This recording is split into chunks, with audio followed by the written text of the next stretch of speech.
platform. WIN's public safety platform. Allison, can you bring up that slide? You or Dano bring up the slide. WIN has, before I tell you about our public safety platform, WIN has been engaging in Black wealth building through home ownership. Some of the other issues we have been working on and champion are Black wealth building, and that's through home ownership, career opportunities where there is not just get a job or any job, but jobs where you make living wages and you have benefits, folks have benefits, climate and environment. If you all missed yesterday morning's amazing teach-in on climate and environment and homes, affordable housing, our Ward 3 team had an amazing session a couple of weeks ago with Murray Che. So we have been working around these issues: housing, affordable housing, Black home wealth, Black wealth, job creation and jobs, and now in public safety. And tonight we want to talk with you about our public safety agenda. Our group has spent the last year and a half researching and working on ways that our city, we can heal our city. Reverend Delonte Golston said deep wounds need deep healing. And we believe that you can't heal sitting in a prison cell, that our criminal justice system was not built for healing.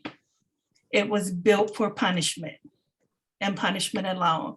And you'll hear more from that from Christy Lopez, who we talked to during our research phase. You'll hear from LaShawnia Thompson-Nell, who will talk to us about violence interruption. You'll hear from Eduardo about mental health.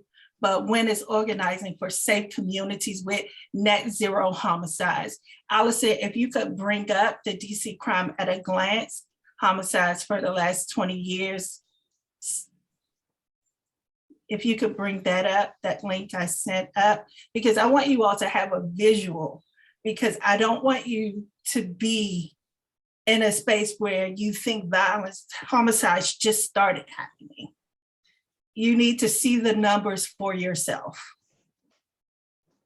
If you can go down, see the numbers for yourself and why this is it's at the bottom, Allison. Okay, right, yep. So let's look at the recovered firearms, those numbers. This is a decade, 2 decades worth. And so this didn't just happen overnight. We didn't land in this space where people were being killed overnight. We got here, we've been here for a while. And here is the news and our public officials will have us believe that we arrived overnight. But here is where the uptick is. The uptick is where it's happening, because now it's happening in neighborhoods where crime isn't supposed to happen. It's happening in affluent communities. It's happening in business districts. And it's who it's happening to. It's happening to white people and children. That is the uptick.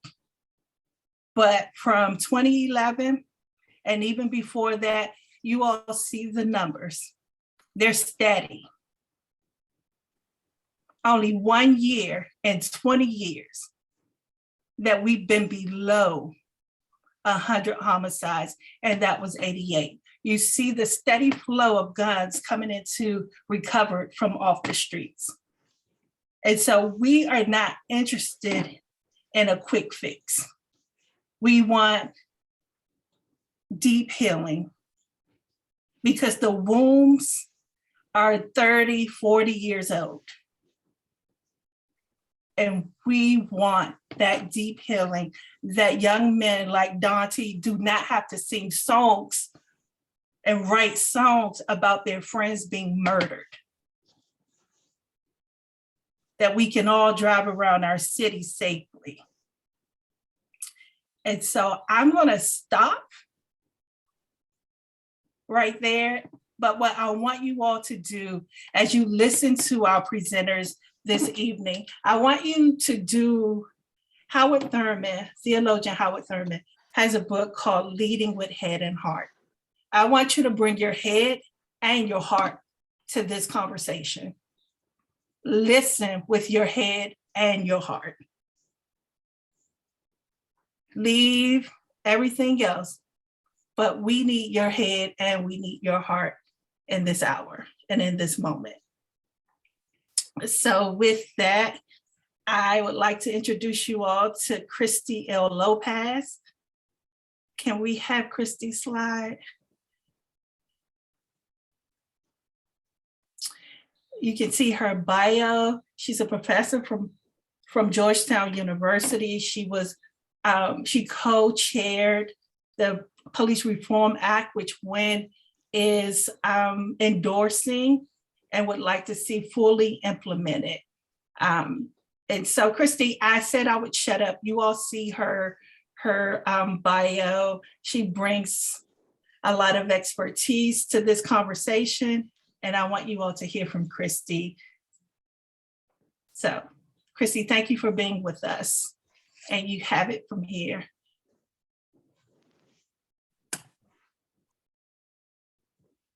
Thanks so much, Ryan. I want to actually keep hearing from you, and I'm sure others do as well. So I'll try to make this quick and leave space for everyone else. It's always an honor and a privilege to be with Wynn, and I'm very humbled to be here tonight with all of you. I'm here mostly to provide an overview of the DC Police Reform Commission report. I co-chaired the commission along with Robert Bobb, who many of you may know is a longtime DC resident and involved in government here. We had many fantastic commissioners on our commission, including Pastor Delante, who brought his incredible spirit as well as his insights and expertise to our commission. And just overall was an incredibly hardworking group of individuals. I want to first talk about the guiding principles that animated our work, and then I'll run through just an overview of the report. And I'll try to remember to put a link to it in the chat. But it is 144 pages, so I promise you that what the information I give you will allow you to have some information about the report more quickly than reading the whole report, at least. So there are three guiding principles that really animated our work. The first is it was our collective sense that in our country currently, we have defined public safety too narrowly. And at the same time, we've come to over-rely on policing to meet our public safety needs. Our second guiding principle was that we have normalized many police practices that are needlessly harmful.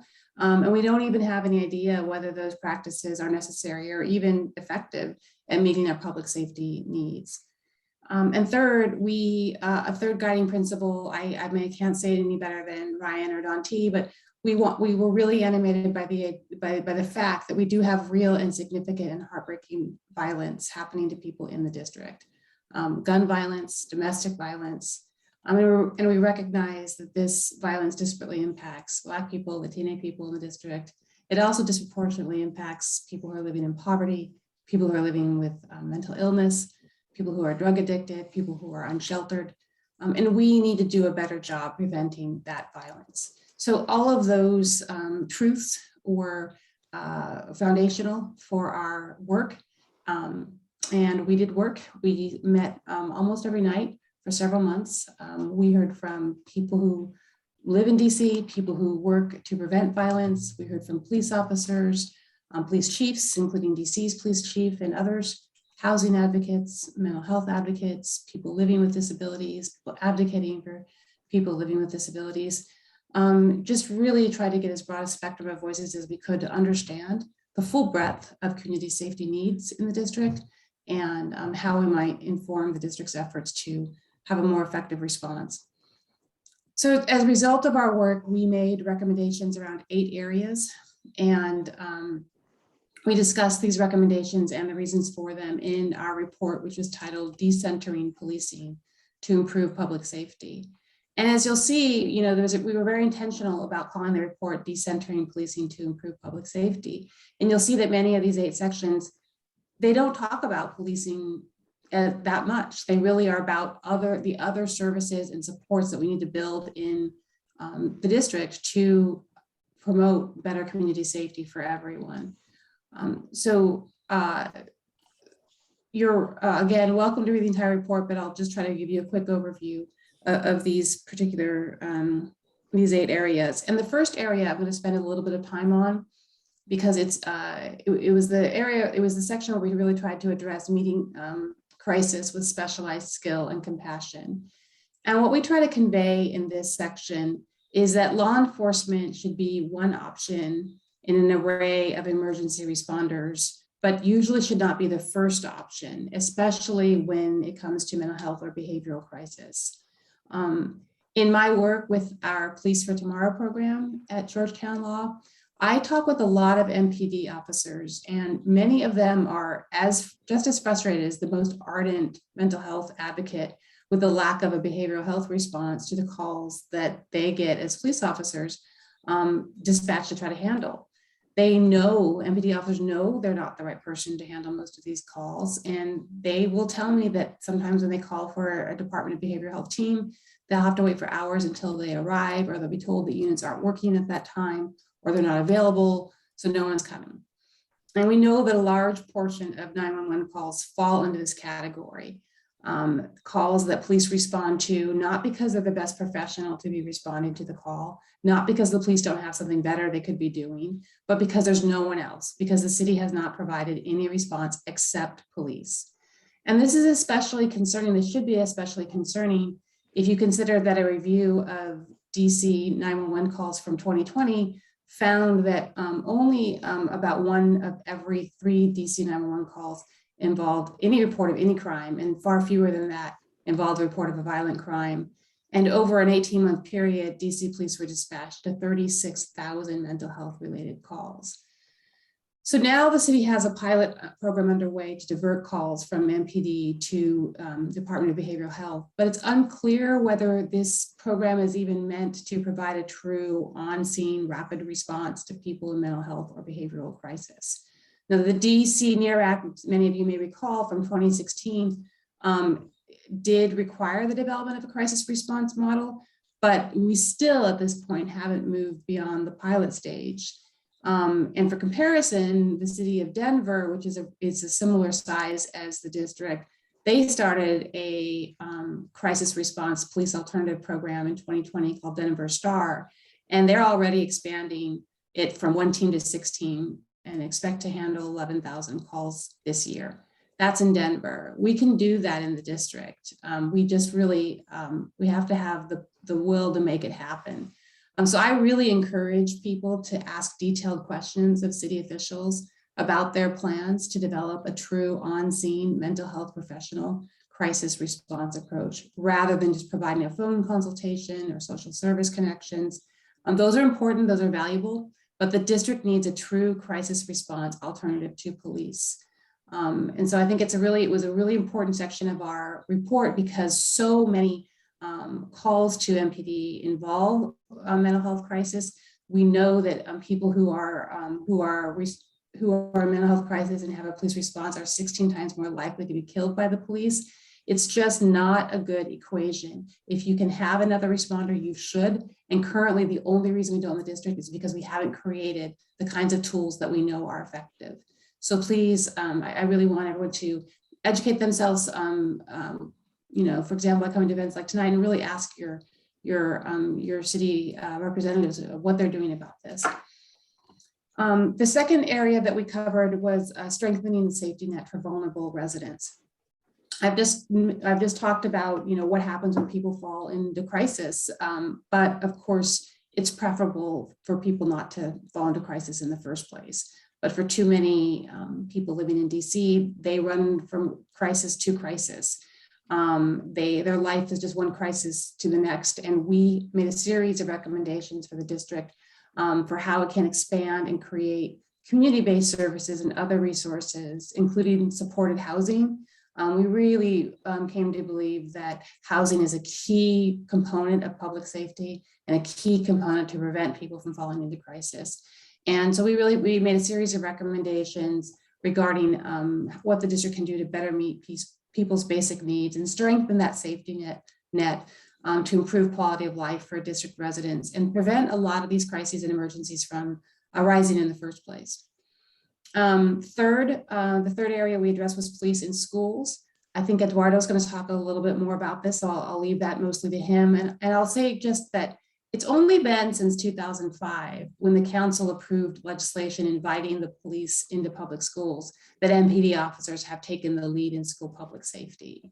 And meanwhile, DC has fewer school counselors, psychologists, and social workers than professional standards recommend. And there's a growing amount of evidence that the daily presence of police officers in schools undermines the creation of a learning environment.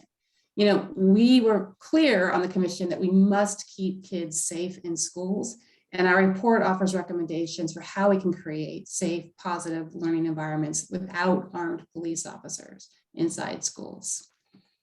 The fourth section we focused on was trusting and investing in communities to stem gun violence.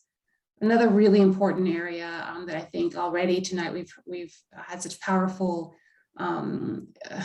just evocations of how painful this gun violence is in our communities, how longstanding it is.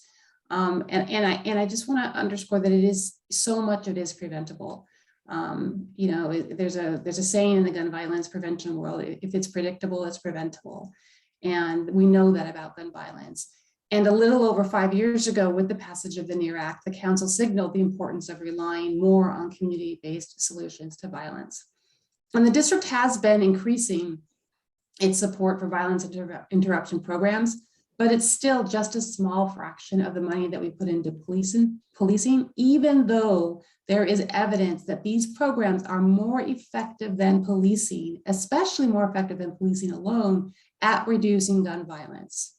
So in addition to being insufficiently resourced, in DC, there's insufficient coordination and transparency regarding these programs. So again, the commission did not say that police have no role to play in reducing gun violence, but police have never been able and never will be able to do that work on their own. And we really considered this carefully. The last thing our commissioners wanted was for Black and Latina communities that are most heavily impacted by gun violence to be the subject of some high-minded experiments. It was only after really scrutinizing the data from DC's violence interruption programs and hearing from people who have helped such programs succeed elsewhere that it became really clear that the district can save lives if it commits to these programs robustly and sustainably. We're not the only ones, as you're going to hear. Carl Racine, the Attorney General for the district, felt so strongly about this that he started a violence interruption program on his own. And if there's one ask that I would make of this group tonight, it would be for each of you to ask the city to, in the words of the DC Police Reform Commission, trust and invest in community-led and non-police efforts to reduce gun violence. And we felt so strongly about that, and we emphasize that because there is such strong evidence that that works, and we need to make that a much bigger part of how we protect public safety in the district. The fifth area we address is it's called embracing a harm reduction approach to policing. And all this means is that every police action should be evaluated to ensure that it does more good than harm, right? And one of the challenges facing police agencies nationwide, including MPD, is that they haven't really done a good job at minimizing the potential for their own officers to inflict unnecessary harm. You know, every stop, every search, every arrest, every use of force is inherently coercive and distressing to some degree, whether, you know, wherever it is on the spectrum. And each one of those police actions should have verifiable benefits that outweigh the costs. That's what it means to take a harm reduction approach to policing. And we want MPD and its officers to be animated by what they should do to protect the public, not what they can do just because the law tells them they can do it. You can do a lot of things, but should you do them? Do you need to do them to protect public safety? That should be the question. So for example, we recommended ending MPD's use of jump outs because they just cause far more harm than good. And a bill to prohibit jump outs is one of the 18 bills currently pending before the City Council in DC. The sixth is taking special measures to protect young people from over-policing and criminalization. And I'm going to leave that to Eduardo to handle, because if Eduardo is here to talk about it, there's no reason I should talk about it because he knows so much more than I do. But it was so important that we did make give it its whole section in the commission report. Seventh, the seventh area was Guardians. It's called Guardians First, building a trusted community-centered police department. Now, one of the core recommendations of President Obama's task force on 21st century policing was that police departments should abandon the warrior model of policing, in which officers fight crime as though it's a war, and they view the communities they police with suspicion or as the enemy, you know, the war on drugs, the war on crime. And instead, police should embrace what's often called the guardian model. And their officers are guided by empathy, and they see themselves as public servants devoted to understanding, protecting, and working with community members. And all of the commission's recommendations regarding MPD are not only rooted in that the principle of harm reduction that I mentioned earlier, but also in this idea of promoting a guardian model of policing. So for example, recommendation 21 requires that MPD reinforce the importance of critical decision-making, avoid escalation, and use force only if necessary, reasonable, and proportional. You would think that the law would require that police only use force when it's necessary, reasonable, and proportional, but it doesn't. And so our report recommends that MPD limit its use of force regardless. And that's in that way. And that is, the need for this was demonstrated during the pendency of our commission by the Office of the DC Auditor report that reviewed 4 recent shootings in the district and found a need for MPD to ensure greater de-escalation. In other words, the auditor found that those shootings might have been lawful, but they also might have been avoided if MPD had placed a greater emphasis on de-escalation. That's a really important thing to consider, right? That shootings can be lawful and nonetheless avoidable, and we should really encourage the kinds of practices that ensure that we don't have any more shootings at all. I really like the zero tolerance approach that Ryan was mentioning. Finally, holding police accountable. If there is one thing my work has taught me, it is that police departments cannot be effective at protecting communities unless they are also effective at holding their own officers accountable. And this is because effective policing relies on community trust, and police misconduct destroys that trust.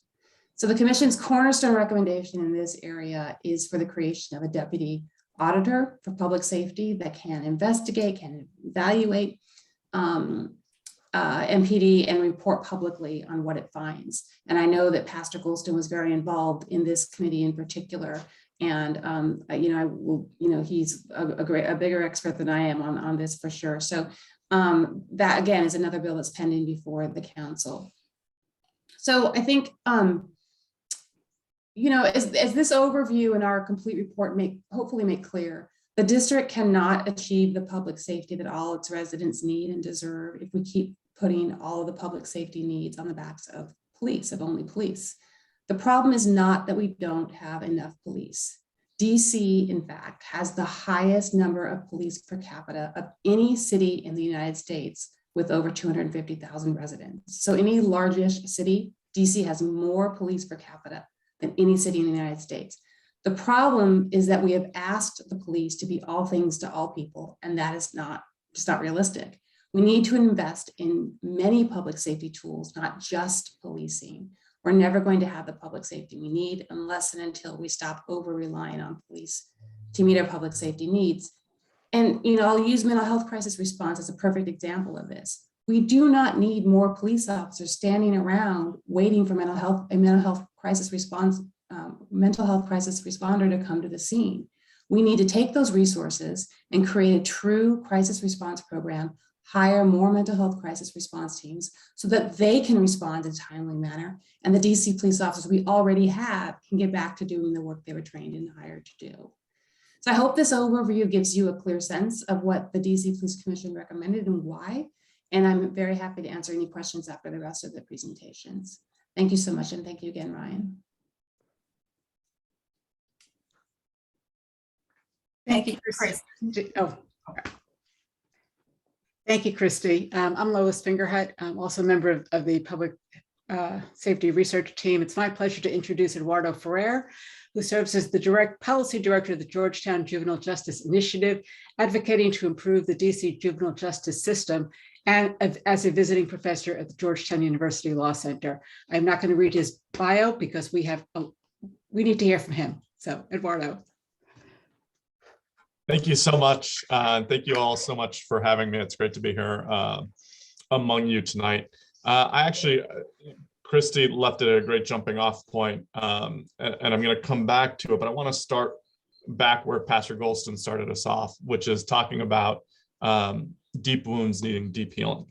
And I'm going to focus primarily on the more youth-related recommendations that came out of the Police Reform Committee as a way to really lift up a lot of the recommendations that our young people in the district are asking ourselves. When we talk about deep wounds needing deep healing, our young people are literally asking us, love us, don't harm us. That was the name of their campaign last year around removing police officers from school and replacing it with supportive services. When our young people are asking us as adults to love them and not to harm them, I think it says a lot about the wounds that our city has suffered over time, generationally, and how much work that there really is that needs to still be done. And where I really see those deep wounds is reflected in the way that we organize not just our government, but our budget in the District of Columbia.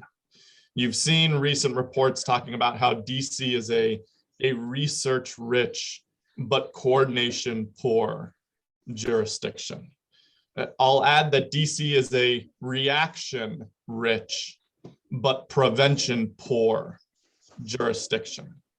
When it comes to harm, we react to it. We organize our government around it. We spend a lot of money on reaction, and we don't do as much when it comes to prevention or actual mitigation healing work on the front end.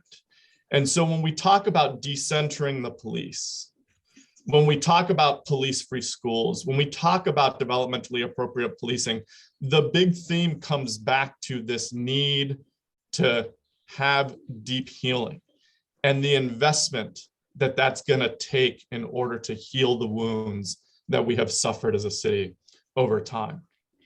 It's going to take us investing in our young people directly, investing in their communities directly, and also stopping the things that we as adults are doing that is actually harming them.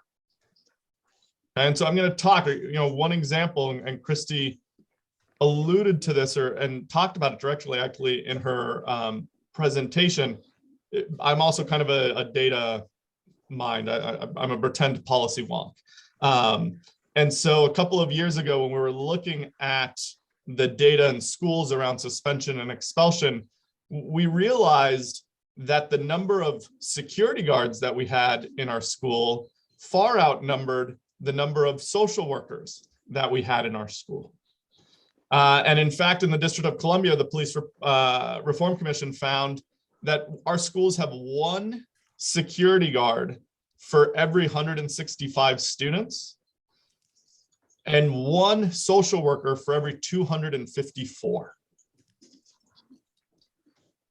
One school counselor for every 352 and one psychologist for every 529 students. And so when we talk about decentering the police, right, it's not about necessarily taking stuff away, though I think that will be the eventual result. but it's about investing in the structures and services. When people ask me about kind of the defund police movement, I say, look, the reality of it is if we had one social worker for every 100 students, we wouldn't need a security guard probably for every 250 or 300 students.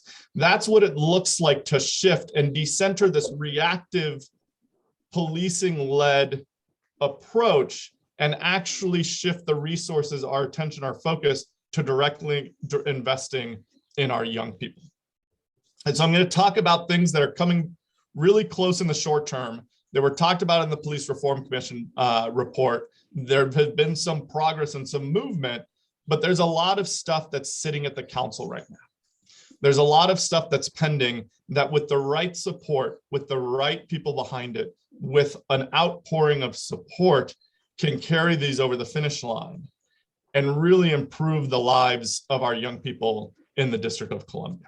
So let's talk first about, I'll talk about the bucket of what's called police-free schools. And really, when we talk about police-free schools, it's really about talking about support-intensive schools.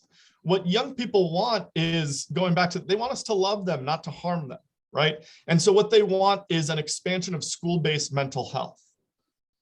It wasn't really until about 3 or 4 years ago that DC actually had a school-based mental health system. 3 or 4 years ago. We've had security guards and police officers in our school since 2005, right? But the city has been dragging its feet in scaling it up and fully funding it. We still don't have enough mental health providers to cover every school in the district. And then on top of that, last year, despite all of the federal money that came in, our community-based mental health service providers had their budgets cut. In the middle of a pandemic, our community-based mental health providers had their budgets cut. And so Black Swan and other youth are asking that the city put $5 million in this year. It's a small, that is 1% of Metropolitan Police Department's budget. 1%, and that's what they're asking for this year for school-based mental health, in order to make sure that it's fully funded and that the CBOs have what they need to provide. The other thing that young people want is community-led safe passage. Young people are scared to go to schools, particularly right now, right? We feel it ourselves. Despite the fact that violent crime is actually at its lowest point in the last, it's about 1996, our streets don't feel safe right now for a host of reasons. And our kids feel that too, very deeply. And it impacts their ability to go to school. And so what they want is community-led safe passage. They want other community members, folks that they trust, to be the ones paid to protect them and provide them with safe passage in the morning. This as well would cost about, the mayor put in about 4.3 million this year. Our community safe passage led program was launched this year in 2021. And our young people are asking for an additional $2 million. Right? Two other things in terms of, so it's not just investing in young people, we also have to stop harming them. And we know that the presence of police officers and security guards in schools often does more harm than good. It not only results in direct criminalization of young people in terms of kids getting arrested in school, but it actually has criminogenic effects. What that means is it makes it more likely that a young person is going to end up involved in the system down the line, even if they're not directly arrested in school. And I'll come back and talk briefly about a study when I get to the consent search stuff that talks about essentially how police stops actually and police encounters actually increase the likelihood that a young person is going to end up system involved. And so what young people want is they want security reduced in their schools, and they want police out of their schools entirely. And so what they've accomplished so far is actually, Christy mentioned that in 2005, the council moved the contract for security from DCPS to MPD. Well, young people successfully got that back to DCPS. And last year, DCPS launched a pilot program where schools could essentially exchange out security guards for other supportive staff positions. restorative justice, violence interrupters, social workers, things along those lines, behavior tech supports, to really focus more on investing in young people rather than policing them. And so what they're asking for this year is for additional funding. They want 13 million total to continue scaling this pilot up. I think it was launched in about 8 schools, and they want more schools participating in this pilot without having to worry that DCPS is somehow going to take the money away next year and leave them without security guards or supportive staff. The other things that Black Swan is asking for, the young people from Black Swan are asking for in relation to this, aren't budget related, but they're, I think, important to highlight as well. And they lay additional context. What they want is really to kind of end the over-policing of young people in schools. So when police officers do need to come on campus, they should be unarmed. They should be, unless they're responding specifically to a violent incident, they should leave their service weapon, mace, baton, everything else they need to in the car.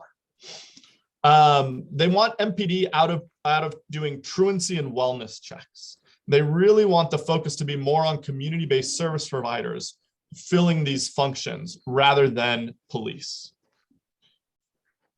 In addition, they want, rather than funding the cadet program, which is a program that essentially trains DCPS students to be police officers, they want career academies that would provide funding and pipelines of students to a host of careers, not just policing. And then the last thing that they want is to reduce the focus with MPD on safe passage and increase the focus on the community safe passage that I talked about, community-led safe passage that I talked about. So that's the bucket of police-free schools. I'll quickly just talk about 2 other bills that are pending before the council, both of which are in the Police Reform Commission report, one of which I think you all are very familiar with, which is the redefinition of the Child Act. And the redefinition of the child, basically the way it works right now in the District of Columbia, is the way that young people who are charged with crimes end up in the adult system, is that within 24 hours of arrest, a federal prosecutor appointed by the President of the United States makes a decision on very little information other than the charge alone about whether they're going to strip a young person's childhood from them. And this happens without any judicial oversight whatsoever. And so the redefinition of the Child Act, while a lot has been recently kind of alluded about it in the press, is a process bill. What it really does is say 2 things. 1, when a young person is going to end up in an adult system, we should take the time to get this decision right. 2, the person who should be deciding is not a federal prosecutor, but a judge after they've had the opportunity to weigh evidence about the young person themselves, their ability for rehabilitation, and what having them in the delinquency system would mean for public safety. And then 3, and this is something that's near and dear to my heart, is it would give DC, us, the power to initiate the process through the Attorney General. So no longer are we focused on a federal prosecutor who's making our decisions for us, but in an act of self-autonomy and self-determination, we are the ones responsible for initiating the process to transfer a young person up to adult court. This is not a decision that should be made lightly. It's not a decision that should be made in the first 24 hours with very little information. And it's not a decision that the federal government should be making for us. The fact of the matter is I think in the 10, 15 years that I've been doing this work, I have never seen a white child transferred to the adult system. I see very few white children in the delinquency court to begin with. I, in 15 years, have never had a white client. Okay, so this is a self-determination issue. This is a racial justice issue. And this is also an issue of what works. The CDC has studied this issue extensively. And charging kids in adult court actually makes us less safe. It makes it much more likely that a young person is going to reoffend, much more likely that they're going to cause more harm in the future. And so because of the autonomy issues, because of the racial justice issues, because it's more effective, and then, flatly, speaking, it's also better for the young person. They're going to get the actual rehabilitative services that they need if they're kept in the delinquency system. And so this process bill would force everyone to slow down and take the time to get this decision right. Now, I know now that there's a lot of talk about youth crime in the press and youth crime going up. I do want to quickly just let folks know a couple things about that. One, youth arrests are at their lowest point now than they have been in probably the last 30 years, at least the last 15. Arrests for violent crime have increased, specifically for carjacking. And other car-related offenses have increased as well during this time, UUVs, or what are called unauthorized use of a vehicle. But these trends started with the pandemic, and my hope will also end as we really start coming out of it. The reality, unfortunately, is that a number of us are reevaluating our own lives during the course of the pandemic, and we're looking for ways to have our different needs met. We have a very different menu of options before us when it comes to having those needs met. Our young people in wards 5, 7, and 8, for many of them, their menus are far more limited. And to be frank, are menus that we, the adults in the city, have handed to them and told them to deal with. And so I'm not saying that we ignore these recent trends, but the issues are unrelated. Good policy on the decision to charge a young person as an adult is the redefinition of the Child Amendment Act. Good policy around reducing violent crime and reducing young people looks like all of the things that the Police Reform Commission report is telling us we need to do in order to decenter police and invest in community. The last bill I'll just briefly mention is the Youth Rights Amendment Act, and this would just make it so that our policing is more developmentally appropriate. Takes into account that kids are kids and they need to be treated differently.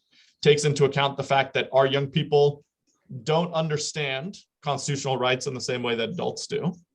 And to the extent that they do understand, don't have the same capacities to exercise them. And so this bill would essentially create an updated version of Miranda specifically for kids, as well as limit some police behavior that takes basically advantage of young people in the field so that their youth is not held against them in the process of policing. So I'll stop there and kick it to, I think Lashana's next. Thank you, Eduardo. That was perfect. We want to ask a question of you.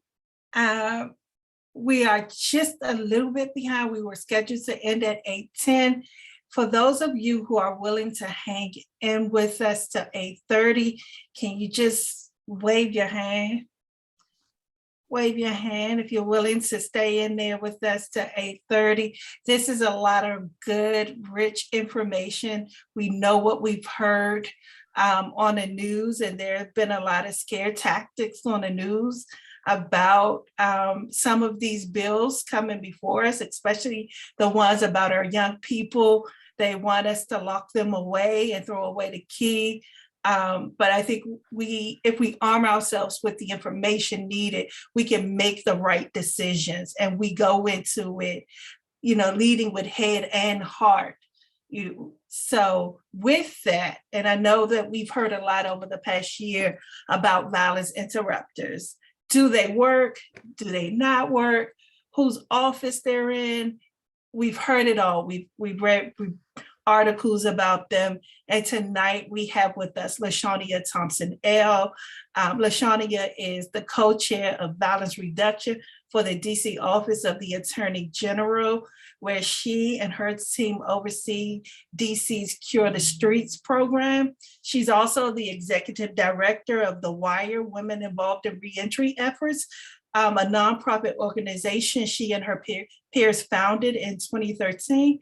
And she's the author of The Wire, My Search for Redemption, a story about trauma, youth violence, and incarceration. And she is also a very good and dear friend. LaShawnia, you have the Zoom space. I would say you had the floor, but you have the Zoom space. Thank you so much, Brian. Thank you to the WIN group for inviting me.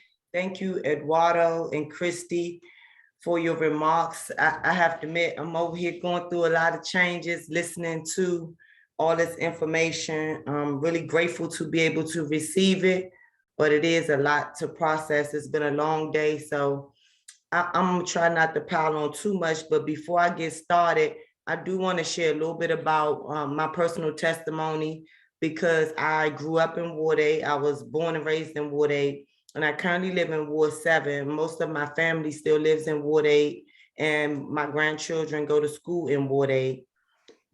When I was 19 years old, I became incarcerated for a violent crime, and I stayed in prison for 18 years. I was released in 2011 after my initial parole hearing. So I've been home now for 10 years. And over the last 10 years, I've been working in reentry, criminal justice reform, and then most recently, I have worked in restorative justice and violence reduction at the DC Office of the Attorney General. So I know the culture of violence in DC very well, very intimately, have been on both sides of gun violence and all sorts of violence here in the city. And I'm just grateful to be able to do my part to try to help make a difference and move us toward real transformation. You could put the PowerPoint up, Ryan, but I do want to start off with saying that here in DC, we have 6 Cure the Streets programs in 6 neighborhoods, and we're expanding to 10 neighborhoods by the end of this year. You can go to the next slide. Cure the Streets is basically modeled after Cure Violence Global. Some people may know that it was started by Dr. Gary Sluckin, and basically he's an epidemiologist. He studied diseases in other countries, and he started to look at violence in the same way that you would look at any other disease. And his thinking is that if you could treat the violence in high-risk areas, you can prevent the spread of violence. And so this model is all about prevention and treatment. You have high risk, you have violence interrupters and outreach workers. So the outreach workers actually are sort of like case managers, where they work hand in hand with high risk participants who live in the high risk neighborhoods where gun violence is prevalent.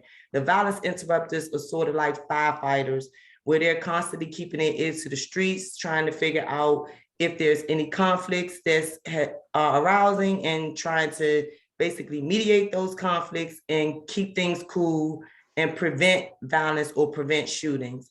And a huge part of this model, which is one of the things that I love most, is mobilizing the community to change unhealthy norms. Because as I said, growing up in Ward 8, I grew up thinking violence was normal. I was taught violence in my home, in my community. So eventually I adopted those values, and I actually was a negative role model to some of my peers that came under me, my younger siblings, my nieces, my nephews. So my family is now experiencing the 3rd generation of mass incarceration and drug abuse and violence because of the patterns of violence that have been set in our communities, the norms that we have adopted, or the culture of violence that is just deeply embedded into our community. You can go to the next slide. I just wanted you guys to be able to see some of the metrics that we do track with the Cure the Streets program. So you could go on the OAG website at any given time and see updated data on all the sites. And you can see how many community activities they're having, how many mediations they have engaged in, how many shooting responses.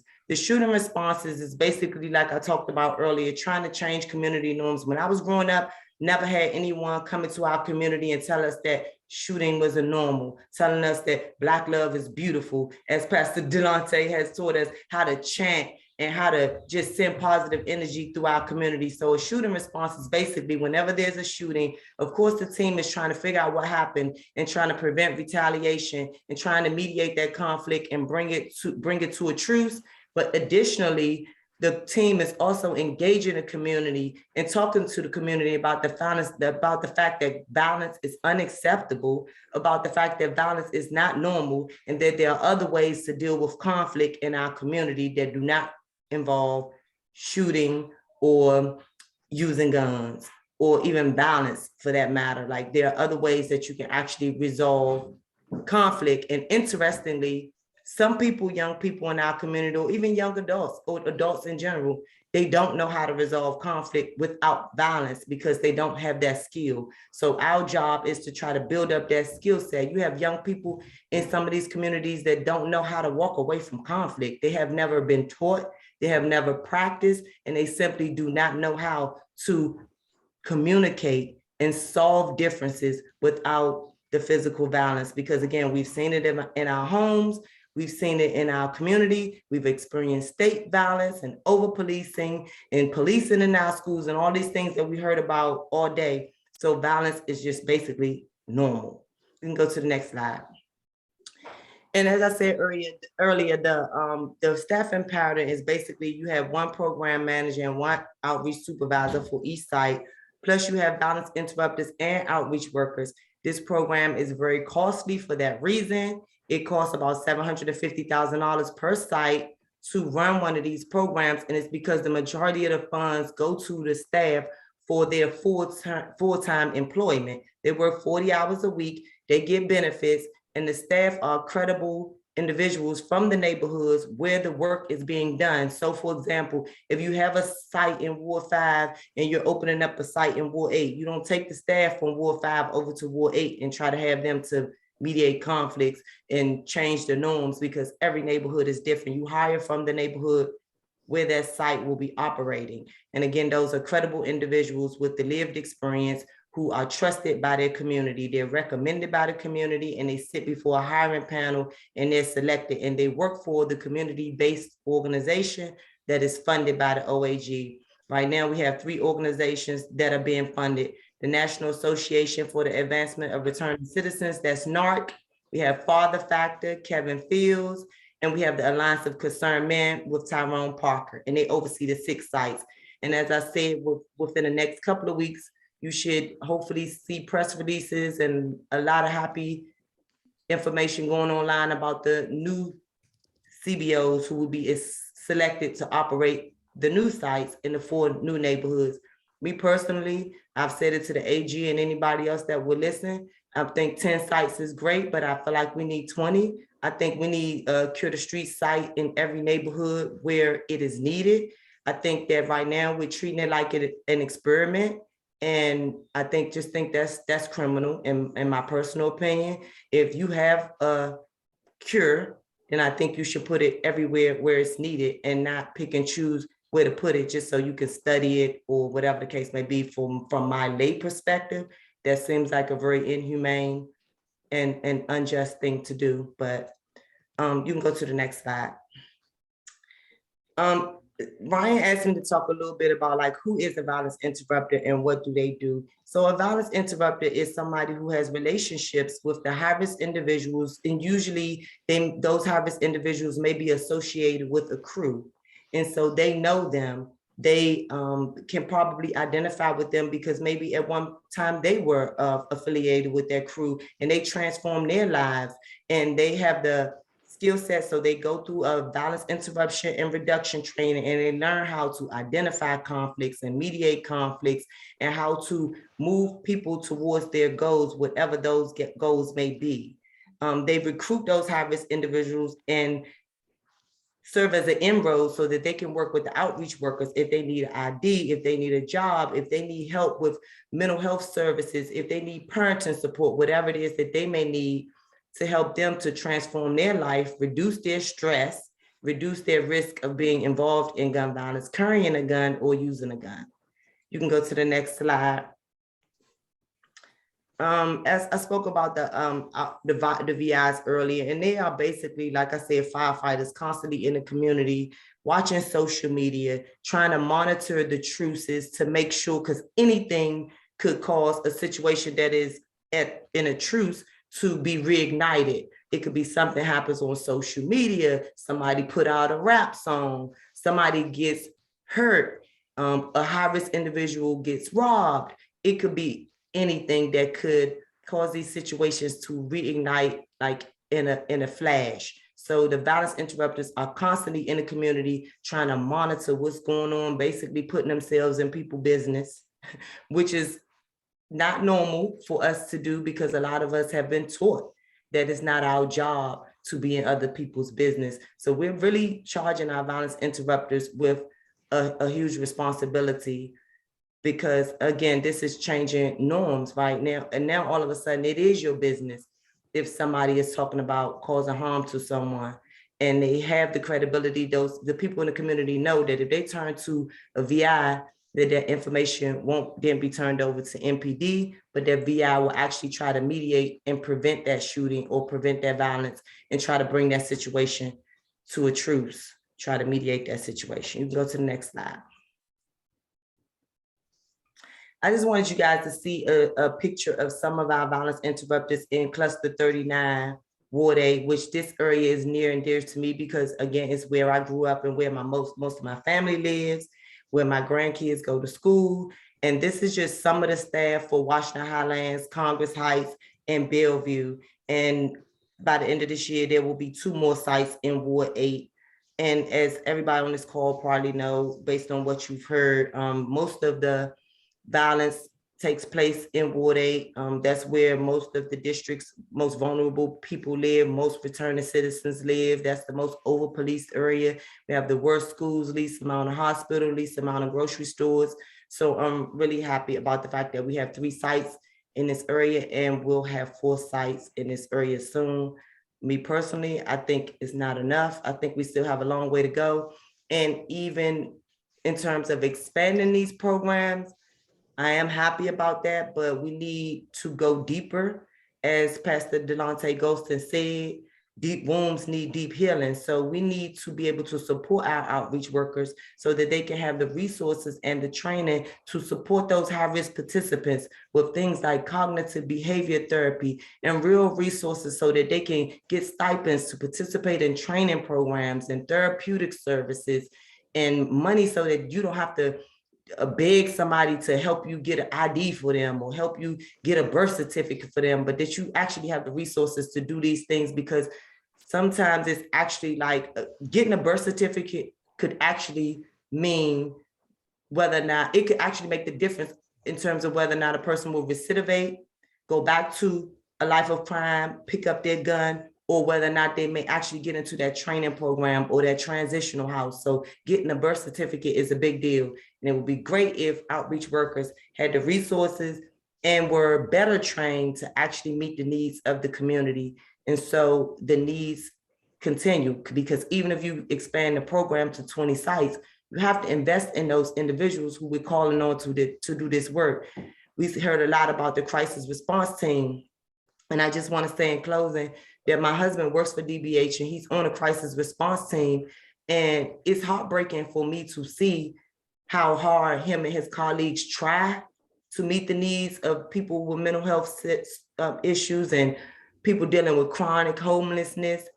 And I think that if we invest in our staff or our frontline workers more, not only is it going to be better, more beneficial for the community and the people they're trying to serve, but we're going to make it better for those individuals who are putting their lives on the line every day to try to serve. Like right now, we're putting such a huge burden on our frontline workers. We're not supporting them. We're not giving them the training or the resources that they need. And we're asking them to go out and fix this huge problem while we all just sit back and write reports and study reports and, continue to advocate. But like, we need to think that like, if we invest in our frontline staff, again, it will go a long way to transform communities and to support them in the work these human beings are trying to do to transform communities after transforming their lives and dealing with the trauma that they're dealing with and trying to break their generational cycles of violence. So, I mean, I just think we should be more thoughtful about how we're investing in these programs and really, really think about the frontline workers and what they need. I want to say thank you again to Eduardo and Christy for sharing everything that you said about the Police Reform Commission and everything that's on the table right now. I was taking notes, and I'm just grateful to be in this space. And I think one huge part of our work is that we have to stay informed, as Ryan said, because I put that link to that CJCC report in the chat, and I have not read it yet. But from my understanding, the majority of the shootings in the district were not committed by juveniles. I still need to read it. So a lot of the information that I'm hearing is secondhand, but like, we need to read these reports. We need to stay, Eduardo just said that is correct. We need to stay informed and just be mindful that we have real human beings on the front lines trying to make a difference, and they need our support. Thank you so much, LaShawn. Thank you. And thank you all for your patience. We are almost at that place where you can take your wigs off, lay your burdens down, and do whatever you do, you're going to do at the end of this call. I want to bring my colleagues, Lois and Reverend Rob. Lois, if you would go first, and then Rob. Yeah, this is our closing remarks segment of the evening. Thank you, Ryan. So I was trying to think of the appropriate words for tonight, and several came to mind. You know, regardless of our religion, and I know there are many religions on this call this evening, we're all commanded to love thy neighbor as thyself. We live in one city, and it's time that we treat our city as one city. And just this evening, I saw a quote that a dear friend of mine who's a rabbi in New York had on Facebook, one of the benefits of being on Facebook. He said, and this was actually in response to what's going on in Ukraine, and I'm taking it to what's happening here in DC. It says, we are not allowed to focus on what separates us, on division. We have to seek what we have in common, our humanity and our shared hopes. And I think we have shared hopes for our city, and that's what's bringing us here tonight. So thanks, Ryan and Pastor Delante, for leading this group.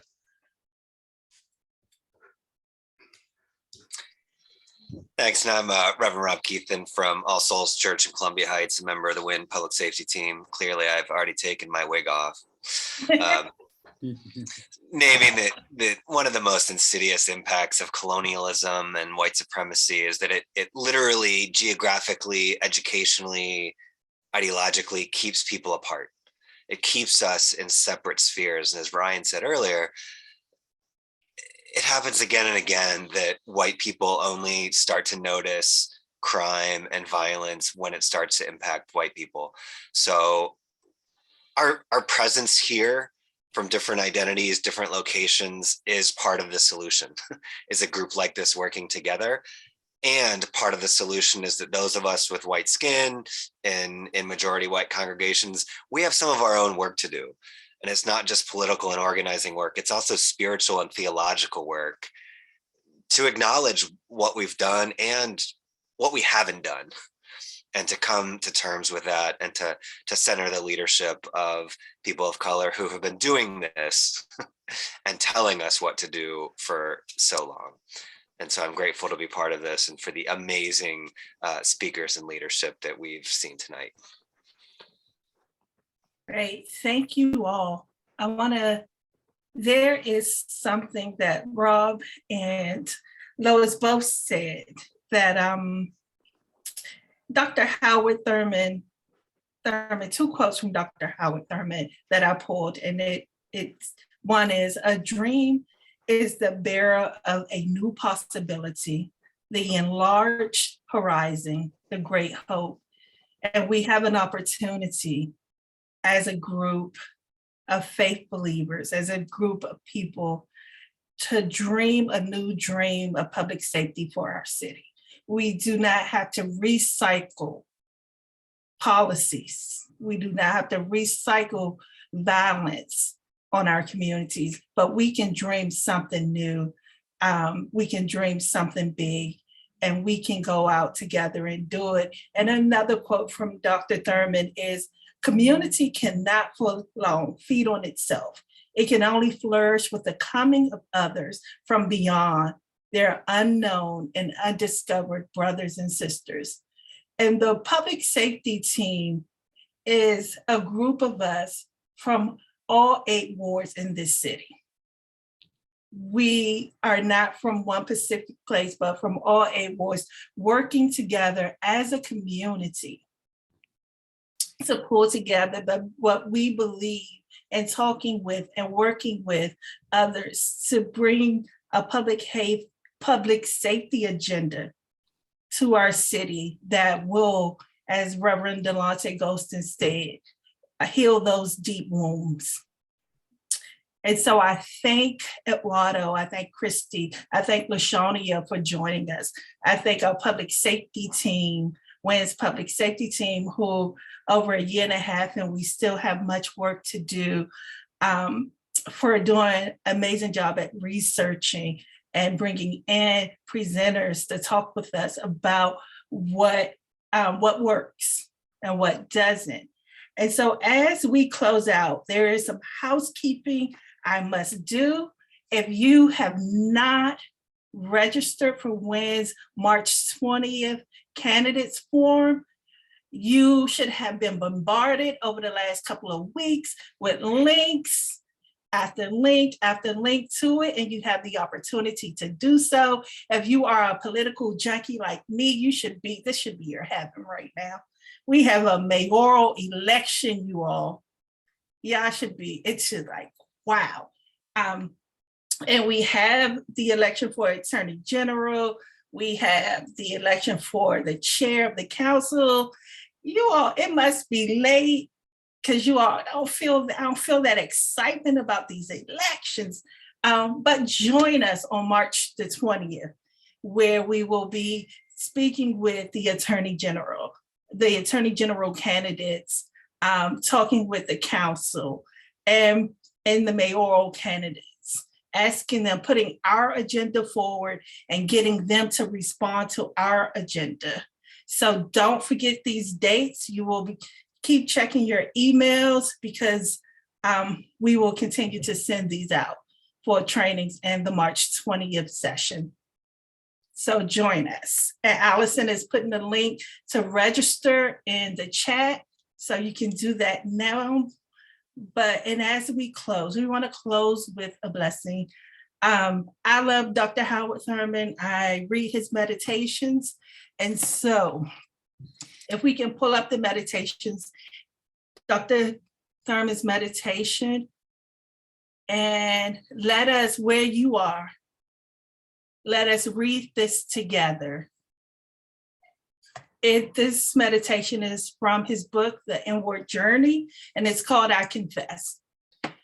And it says, the concern which I lay bare before God today is my concern for the life of the world in these trying times. I confess my own inner confusion as I look out upon the world. There is food for all, yet many are hungry. There are clothes enough for all. Many are in rags. There is room enough for all. Many are crowded. There are none who want war. Preparations for conflict abound. I confess my own share in the ills of the times. I have struck my own responsibility as a citizen. I have not been wise in casting my ballot. I have left to others the real interest in making a Republican worthy of democracy. I have been concerned about my own little job, my own little security, my own shelter, my own bread. I have not really cared about jobs for others, security for others, shelter for others, bread for others. I have not worked for peace. I want peace, but I have voted and worked for war. I have silenced my own voice, that it may not be heard on the side of any cause, however right. It meant running risk, damaging my own little reputation. Let that light Let burn that in light me that I may, may, from this moment on, take take effective effective steps steps within my own within my own power power to live up to live the up light to the light and courageously courageously to pay pay for the kind of world I so so deeply deeply desire. Blessings to you all. Have a good night and thank you for Amen. joining us. Good night. Peace. Thank you, Peace and everyone. blessings. for joining. Peace. Thank you so much. Good night, everybody. Good night. Good night. Good night. Thanks Peace for out. coming. Thank you to our public safety team for making this happen. Thank you, Allison and everyone. Peace. Good night, y'all. Isn't it true that our DC regime cannot do any kind of serious crimes? He only does kind of misdemeanors, but he doesn't have that authority, that's why the federal government